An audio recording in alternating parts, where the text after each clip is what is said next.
সুইটি। আরে আরে জেসমিন, তোকে দেখে তো একদমই চেনা যাচ্ছে না। আমি বলেছিলাম না কেউ চিনতে পারবে না আমাকে দেখে। আচ্ছা তুই এখানেই দাঁড়া, আমি দেখে আসছি। ভেতরে গিয়ে একবার দেখে তো আসি যে অঙ্গদ তনুকে নিয়ে কোথায় গেছে। জেসমিন, কেন রিস্ক নিতে যাচ্ছিস? তনু চলে গেছে তোর জীবন থেকে, তুই ছাড় এবার এসব। এবার নিজের কথা একটু ভাব। সুইটি, তনু আমার জীবন থেকে চলে গেছে ঠিকই, কিন্তু এই মুহূর্তে আমার জীবনে যা যা অশান্তি চলছে সেই সব কিছু হচ্ছে শুধুমাত্র তনুর জন্য। আরে বীর আমার সেই ছোট্টবেলার স্বপ্নটা ভেঙে দিয়েছে, আর সেটাও শুধুমাত্র তনুর জন্য। তাহলে আমি কেন চুপ করে থাকবো? আমি ওদের জীবনটাকে শেষ করে দেব। জেসমিন, তুই এসব কি বলছিস? তোর এইসব কাজের জন্যই আজ এত কিছু হয়েছে। এবার ভুলে যা সবকিছু। আমি আছি তো তোর সাথে, আমি তোকে সাহায্য করব। আমরা অন্য কোনো উপায় বের করে নেব কানাডা যাওয়ার। দেখ সুইটি, কানাডা আমার স্বপ্ন, আর সেটা আমি একদিন ঠিক পূরণ করব। কিন্তু তার আগে আমাকে আমার প্রতিশোধ নিতে হবে। আর তার জন্য আগে আমাকে এটা জানতে হবে যে বীর আর তনু এই মুহূর্তে কোথায় আছে।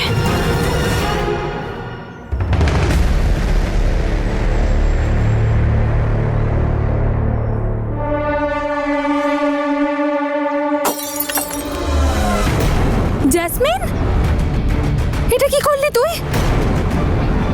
দাঁড়া, আমাকে দেখতে দে। না সুইটি, এটা এভাবেই থাকুক। আমার প্রতিশোধের আগুন নিভলে এটা এমনি ঠিক হয়ে যাবে।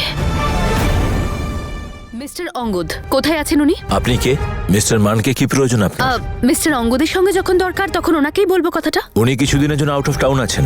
ওনার ফিয়ন্সে তনুকে নিয়ে? দেখুন, আমি বসের পার্সোনাল লাইফের ব্যাপারে আমি আপনাকে কিছুই বলতে পারবো না। আচ্ছা ওকে, বাট এইটুকু তো বলতে পারেন উনি ওনার ফিয়ন্সেকে নিয়ে কোথায় গেছেন? I am really sorry, I can't help you. মনে করলে আপনি আপনার ভিজিটিং কার্ডটা দিতে পারেন, আমি স্যারের সাথে কথা বলে আপনাকে ইনফর্ম করব। Visiting card? ওটা তো এখন আমার কাছে নেই, আমি ভুলে গেছি আনতে, কিন্তু আমি পরে।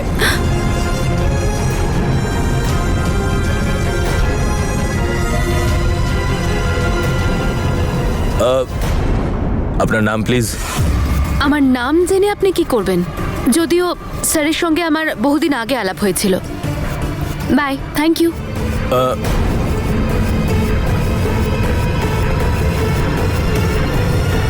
ভাগ্য ভালো যে উনি তোকে চিনতে পারেননি। উনি অঙ্গদের অ্যাসিস্ট্যান্ট না? ওই পার্টিতেও তো গিয়েছিলেন উনি। উফ বাবা, আমাকে একটু দম নিতে দিবি তো? একদিকে আমার কোনো কাজ হচ্ছে না, আর এদিকে তুই প্রশ্ন করেই যাচ্ছিস। তাহলে এমনটা নয় তো বীর তনু আর অঙ্গদের সাথেই আছে, সেই জন্যই ওকে দেখতে পাচ্ছিস না তুই? ও সুইটি, এটা তো আমি ভেবেই দেখিনি। হয়তো তুই ঠিকই বলেছিস। আচ্ছা ওরা তিনজন একসাথে নেই তো? এই সব কিছু ওদের প্ল্যান নয় তো? আর তনুর তো এমনিতেও কোনো আশীর্বাদ হয়নি। আচ্ছা ওরা দুজন পালিয়ে যায়নি তো? আমাকে সবটা জানতেই হবে, কোথায় লুকিয়ে বসে আছে। উফ বাবা, কোথায় যেতে পারে? আর ওই মিস্টার অঙ্গদ এত বড় বিজনেসম্যান, ও নিজের অফিস, কোম্পানি, একাডেমি ছেড়ে কোথায় চলে যেতে পারে? আমাকে জানতেই হবে যে এসব হচ্ছেটা কি। কোথায় যেতে পারে ওই তিনজন?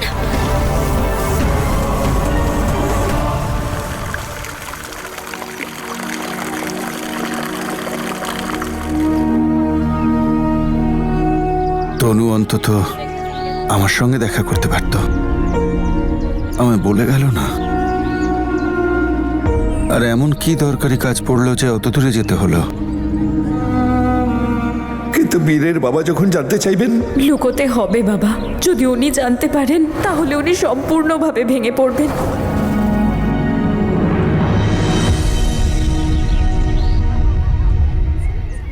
আপনি একদম চিন্তা করবেন না দাদা, তনু একদম ঠিকঠাক আছে।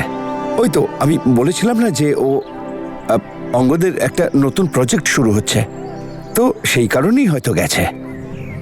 বীর তো চলে গেল, এখন যদি তনু অন্তত থাকতো একটু শান্তি পেতাম। কাউকে বলবেন না যে আমরা কানাডা যাইনি, যে আমাদের বিয়ে হয়নি। আমার দুই সন্তানই আমার থেকে দূরে চলে গেল, কিন্তু সবচেয়ে বেশি চিন্তা হয় তনুর জন্যে। কে জানে কেমন আছো?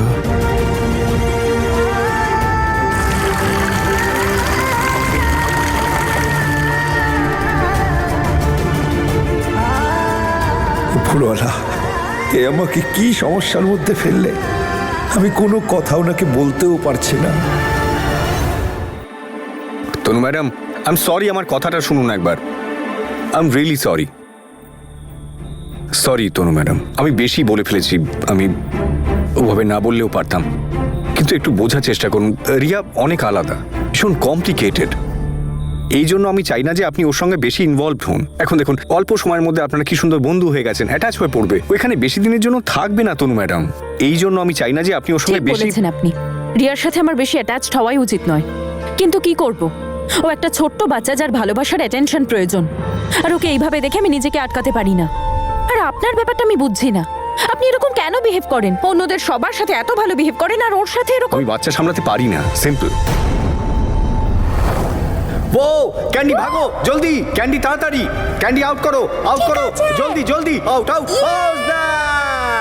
এই কথাটা তো আপনি আমাকে একদম বলবেন না যে আপনি বাচ্চাদের সামলাতে পারেন না, কারণ আমি নিজে চোখে দেখেছি ক্যান্ডি আর দিলরাজের সাথে খেলতে। সবার সাথে খুব ভালো বন্ডিং আপনার, সবাইকে নিজের করে নেন এরকম আপনি, কিন্তু রিয়াকে। রিয়া অন্যদের মতো একেবারেই নয় তনু ম্যাডাম। ঠিক বলেছেন আপনি, রিয়া অনেক আলাদা। ও মেয়ে হয় আপনার, ওকেই তো সবচেয়ে বেশি ভালোবাসা দরকার আপনার। বাবারা তার মেয়েদের জন্য সব করতে পারে, আর আপনি কি জানেন আপনি রিয়ার সম্বন্ধে? কিচ্ছু না। So please just let it be Tanu madam. এমন কি থাকতে পারে যা অঙ্গদকে এতটা টেনশন দিচ্ছে, আর রিয়ার সাথে এরকম বিহেভিয়ার? কিছু একটা নিশ্চয়ই আছে, না হলে অঙ্গদ এরকম কখনো করেন না। মা, কি করছো তুমি? আরে সকালে তো গুড্ডি এসে করে দিত সব। আরে আমার ওই জগটা দরকার ছিল রে, আমাকে বলতে পারতে। একটা কথা বলতো মাহি, কানাডাতে তো সব কাজ নিজেকেই করতে হয়, তাই না? জাসমিন আমার বীরের সংসারটা সামলাতে পারবে তো? ও আমার ছেলেটাকে যত্ন করবে তো? মা, ওখানে ডিশ ওয়াশার আছে, আর ওখানে হাজবেন্ডরা ওয়াইফকে হেল্পও করে, দুজনে মিলে সব কাজ সামলে নেবে। এমনিতেও তো দাদাও সবকিছু সহ্য করে, ওকে এত ভালো যে বাসে, ধুচ্ছে হয়তো ওর জন্য বাসন।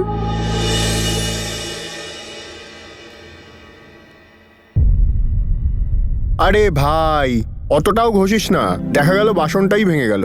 আরে তুই কি এটা দেখতে পাচ্ছিস না? ওর বডিটা একবার দেখ ভালো করে, আর তারপর জীবনে প্রথমবার বাসন মাজছে। আরে পালোয়ান, একটু তাড়াতাড়ি কাজ কর রে।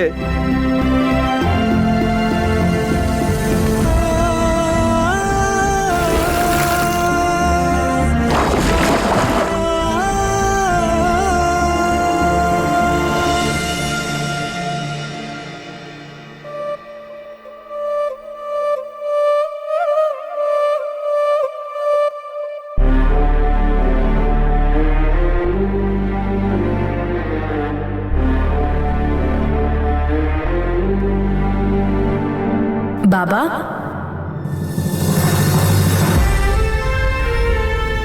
কোথায় ছিলে সারাদিন? আরে কি চাদর গায়ে দাওনি, সোয়েটার গায়ে দাওনি? জানো তো ওয়েদার চেঞ্জ হচ্ছে, একবার ঠান্ডা লেগে গেলে হাঁচি দিতে দিতে সারা বাড়িতে ঘুরবে, বুঝেছো তো? আর সারাদিন বলবে তনু চা নিয়ে আয়, তনু ওষুধ নিয়ে আয়, তনু এটা করে দে, তনু সেটা করে দে।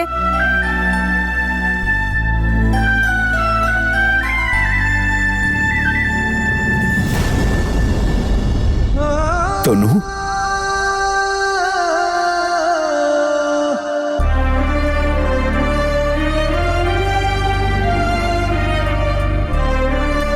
তনু তুই ঠিক আছিস তো?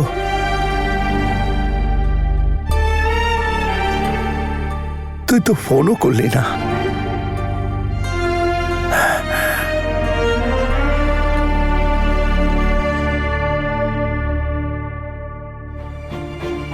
কোথায় গেছিলে বলো তো তুমি? কখন থেকে কল করছি, ধরছই না।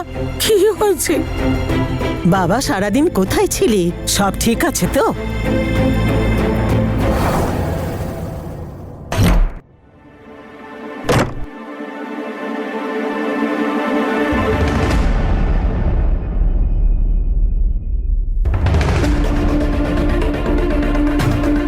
এমনটা নয় তো, বীর তনু আর অঙ্গদের সাথেই আছে, সেই জন্যই ওকে দেখতে পাচ্ছিস না তুই? আমি তো বুঝতে পারছি না তনু করতেটা কি চাইছে, কি দেখাতে চাইছে আমাকে। নিশ্চয়ই কোথাও কোনো গন্ডগোল আছে। আচ্ছা অঙ্গদ বীর আর তনুকে এক করার চেষ্টা করছে না তো?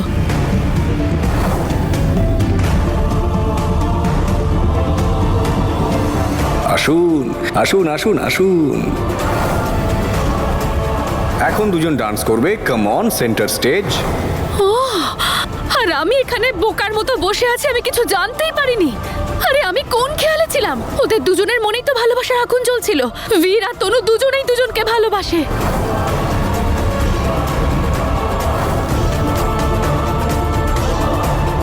ছাড়ুন না জ্যাসমিন ম্যাডাম, করতে দিন না আজকে ডান্স। এখন আমি সব বুঝতে পারছি। আমার সন্দেহ কখনো ভুল হতেই পারে না। বীর আর তনুকে মেলানোর প্ল্যানটাও অঙ্গদেরই ছিল, আর এই সমস্ত ষড়যন্ত্রের মূলে ছিল ওই অঙ্গদ। কারণ তনুর ভাবনা চিন্তা তো একদম আলাদা, ও এরকম কখনো করবে না। আর বীর বীর তো উল্টে তনুকে গিয়ে বলবে যে আমি তোমার বোনকে ঠকাচ্ছি। তার মানে এই সমস্ত খেলাটা খেলেছে মিস্টার অঙ্গদ। আমাকে খোঁজ নিতেই হবে যে এই তনু আর অঙ্গদ গেল কোথায়, আর ওরা যেখানেই আছে সেখানে কি বীর ওদের সঙ্গেই আছে?